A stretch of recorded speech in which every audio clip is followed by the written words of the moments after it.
Excuse me, sir. How old were you when you made your first million? 29. What line of business are you in? Medicine. I'm a doctor. What was the most amount of money you made in a single year? $850. Are you happy?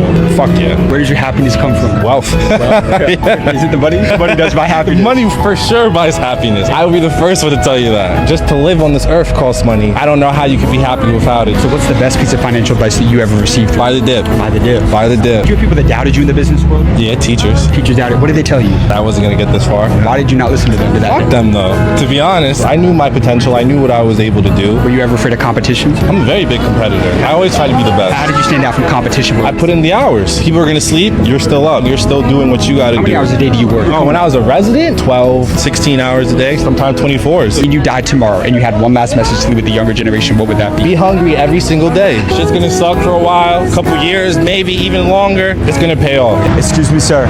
Is this your Bugatti? Yeah. And how did you get a Bugatti? I'm an entrepreneur. How much did this car cost? $4.5 million. I own one of the largest supplement companies in the world. What was the most amount of money you made in a single year? Well into the 9 figures. Majority of Americans are living paycheck to paycheck. What keeps people broke in today's world? Victim mindset. I can't do it. I come from shit. My parents suck. Success is for other people. That's all fucking bullshit, dude. Even if you're broke, you have the ability to be resourceful. This country was built on people coming from nothing. That's why it's called the American dream. Were you an overnight success? Absolutely not. My first 3 years, I made $0. Did you ever think about giving up? Every single day. I didn't have another option. I was either going to go dig ditches or I was going to make it. What clicked? What changed? What'd you do to scale? When I was starting a business, we didn't have social media. I had to go door to door to introduce myself to people and say, hey, I'm Andy. We sell vitamins. We sell protein. If you ever need them, this is where we are. Because that's all we had. Do you have to be a little crazy to become this successful? Yeah, everybody's going to call you crazy. Are you crazy? Absolutely. My level of crazy and urgency levels on the border of psychopathic. What's more important in business today? What you know or who you know? It's what you know. It's what you know, then it's who you know. People who you want to know don't want to know you until you have something that is worthy of knowing. You realize that no one was coming to save you? No one. Absolutely. And by the way, no one's ever coming to save anybody. Okay? I know we all think that someone's going to come along. Oh, they're going to open the door of opportunity and I'm just going to walk through it. No, dude, you got to beat that fucker down every single time until you become the kind of person and you have the evidence that the people who do keep the gates, so to speak, open those doors and say, come the fuck in. Excuse me, sir. How old were you when you became a millionaire? I think 18. 18 years old. And what's your name? My name is Dr. Shaquille O'Neal. This guy right here. My name is Jeremy Salty. Sir, how old were you when you made your first million? Probably when I was about 36. What line of business are you in? I own all your favorite brands. How many companies do you own today? Today, Shaq and I, we own over 50 companies. How much money your company's going to make this year across the board? I'm not going to tell you how much money we're going to make, but we will do $40 billion, and I actually think we'll do a lot more than that. How do you feel about diversification? I love diversification, but I love surrounding myself with people that are way smarter than me. What's the number one thing that you look for in people when you're building a company? I look for hard work ethic, but also family values. I can honestly say involving your family in your business, it makes it a lot easier to keep your family together. What's the greatest piece of advice that you received throughout your career? Learn to listen. Learn to listen. Learn to be with the smartest people in the room. I met this guy because I was walking on Hollywood Boulevard and I saw 50 people walk by me with Elvis Presley t-shirts and I said to myself, he's been passed away for a long time. What's going on? How does he do it? Look, companies are broken, but brands, they have to have a heartbeat. Because when you're buying a brand that actually has a heartbeat, it's alive. If me and you died tomorrow and you could leave one message with the younger generation, what would that be? Listen to your mom and dad and follow your favorite mentors. Jeremy is one of my favorite mentors ever. Excuse me, sir. How old were you when you became a millionaire?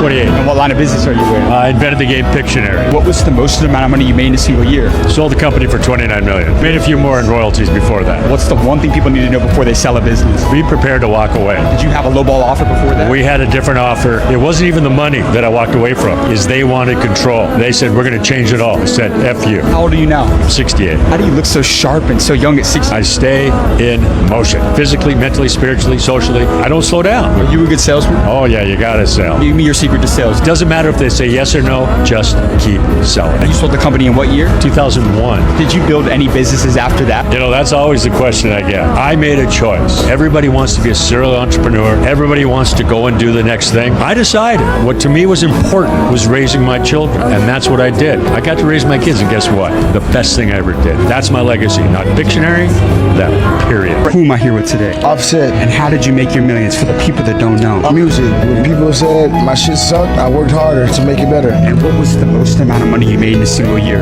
2018 with the Migos, I think each one of us made 20 million a year. A lot of artists, a lot of entertainers go broke. What's the best financial advice you can give to anybody that's starting to make You a gotta have an escrow account. When you make millions, you gotta have escrow accounts. And you gotta put money up where it makes money for you and you can't touch. Have you ever been fucked over in business before? Oh yeah, music contracts, yeah. So the more hits I made, the more questions I start asking about my contract. Well, how can I own this? How can I do this? How can I do this? They didn't want to let me own it, so I bought myself out the contract. What was your turning point, man? What made you decide to go out there and go build an empire for yourself? My turning point was when I was 17 years old. I had dropped out of school. I didn't have the regular plan of like going to college and things like that, right? I had my dream, and so I pursued it. I went to open mics where it was 10 people. My first show was $250, and we had to drive 4 hours away to go there. So it cost us the same money we made, but we needed to be able to touch people and show people the talent. If me and you died tomorrow and you could leave one last message with the younger generation, what would that be? Build a solid team around you that's focused on the same things you're focused on. I don't care if it's art, I don't care if it's music, I don't care if it's fashion, I don't care if you're working at fucking McDonald's, you want to become the manager. You gotta work hard to get that. It don't come to nobody. Excuse me, sir. How did you get rich? I'm in the video game business. Have you played Grand Theft Auto?